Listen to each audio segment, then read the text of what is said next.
In the high-speed world of Formula One, timing, talent, and performance are everything. One error can cost you your seat, and one moment of brilliance can make your career. Today, we explore one of the hottest emerging stories in the paddock.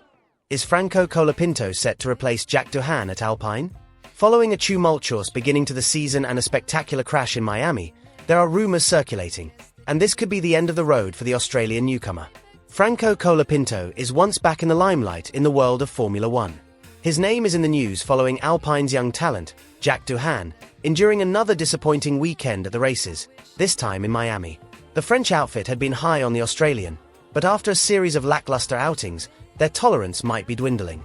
Doohan was under pressure from day one. Alpine wanted to keep the newcomer on his toes, but his recent crash during the Miami Grand Prix might have written his name on the wall. In a number of reports, there is serious consideration that he has driven his last race for the team. But is Franco Colapinto really the answer? Can he revive Alpine from its recent slump? Or is this simply a ploy to scare Doohan into performing better? Let's take a closer look at Doohan's season. He remains one of the few drivers yet to score a single point in 2025. The crash in Miami, which ruined Liam Lawson's race, was a glaring example of his struggle under pressure. Formula One is a brutal sport. Mistakes aren't just costly, they're career-defining.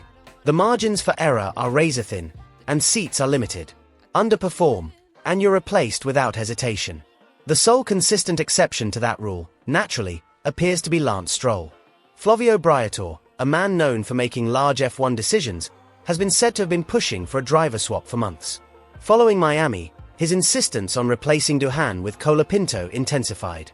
Ironically, Miami was also the first time Doohan had outqualified teammate Pierre Gasly. But his performance in the race? A catastrophe. Crashing out in the manner he did not only cost him, but put the team in severe jeopardy. Other drivers will not risk signing on a driver with such a pedigree. Meanwhile, Colapinto has demonstrated hints of genuine quality. His temporary stay at Williams last year caused eyebrows to raise. Nevertheless, he wasn't flawless. Crashes like in Brazil revealed ruggedness in his racecraft. He'll have to polish up before being an F1 regular. But with Flavio Briatore in his corner, he may not require much more to secure that seat. It's always necessary to be objective. Was it actually all Jack Doohan's fault? Alpine's season start has been bad. They've lost to almost every other team on the grid. Pierre Gasly has outqualified Doohan 5-1 in the first 6 Grands Prix. Sprint races are the same story, one win each. But on average, Gasly is 0.367 seconds quicker per lap. That doesn't sound like much, but in this hyper-competitive age, it's the difference between being 8th or 14th. The Miami crash, however, was a turning point. Doohan appeared heartbroken following the race. Cameras even caught his dad comforting him in the garage. Doohan claimed it was an honest racing incident. He explained, "I haven't seen the replay, so I don't want to say too much, but I felt I was pushed into turn 1 with no place to go. The damage was enormous from the puncture. It's disappointing, but I genuinely couldn't do anything."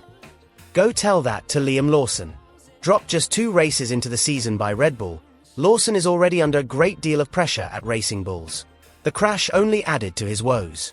That's what makes F1 so ruthless. Every action counts, and mistakes are not tolerated. Doohan's comment is a bitter reality. Occasionally, it's just bad luck. But Formula One does not often leave time for sympathy. Alpine must produce results, and they must do it now. Particularly with significant changes looming on the horizon for 2026. Interestingly, although Colapinto is Alpine's standby driver, his rights remain partly owned by Williams. The Grove outfit can recall him if they wish. That restrains Alpine's freedom of movement. And even if Colapinto is free, will he really be an improvement on Doohan? To Colapinto's credit, he has made an impression. In spite of the crashes, his raw speed is undeniable. And to gain Briatore's trust is important. It suggests that Alpine is looking at him as part of their long-game plan. Nonetheless, things are far from that simple. Behind the scenes, Alpine's turmoil goes deeper. Ever since Fernando Alonso left in 2022 and the Oscar Piastri contract fiasco, the team has been plagued by internal instability. Otmar Szafnauer was dismissed. Alain Prost's departure only served to add to the uncertainty. The leadership has changed, and now, so could the drivers. Doohan, despite all his errors, has produced glimpses of competence. As past Sky F1's Ted Kravitz, Doohan has played a crucial role in assisting Alpine in preparing their cars. Indeed, Gasly began the Miami race from the pit lane after changing to Doohan's suspension configuration. Ted said, Gasly changed back to something similar to Jack's setup. It shows Jack has a good feel for the car's direction. It's not entirely negative, but occasionally, it's not sufficient. Adding to the complications is the new signing of Paul Aron, a talented Estonian driver and ex-Mercedes junior. Aron is Alpine's current reserve driver, and most feel he could be the next man up if Doohan is replaced. It sends a strong message: Alpine is looking ahead. And if Doohan doesn't improve quickly, his time might be up. Let's take a look, too, at the general pool of F1 rookies. Lawson and Zane Maloney, 2, score 0 so far this season.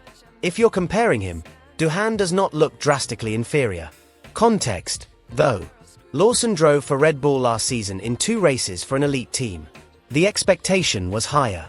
Doohan drives, on the other hand, for a transition team, and error costs not merely points, they cost trust. Piling on the pressure, Alpine is going to Mercedes power units in 2026. This might be a game changer. If the new power unit works out, Alpine might jump into the midfield fight or even challenge for podiums. But that'll only occur if they have 2 solid drivers giving each other, and the car, a run for their money every weekend. Currently, Gasly is doing all the work. So, is this a genuine move to Colapinto or simply a bluff to spark a fire under Doohan? There's still no confirmation, officially at least, from Alpine. But the writing may well be on the wall already. Briator's power is on the increase, and past form indicates that he doesn't wait long when making driver choices. What do you think? Should Alpine cut loose Jack Doohan and make room for Franco Colapinto? Or does Aussie newcomer Jack Doohan deserve one more chance to show what he's got in this ruthless game of Formula One? Leave it in the comments. And don't forget to click through to the next video on your screen for even more exclusive F1 analysis and insight. Thanks for watching.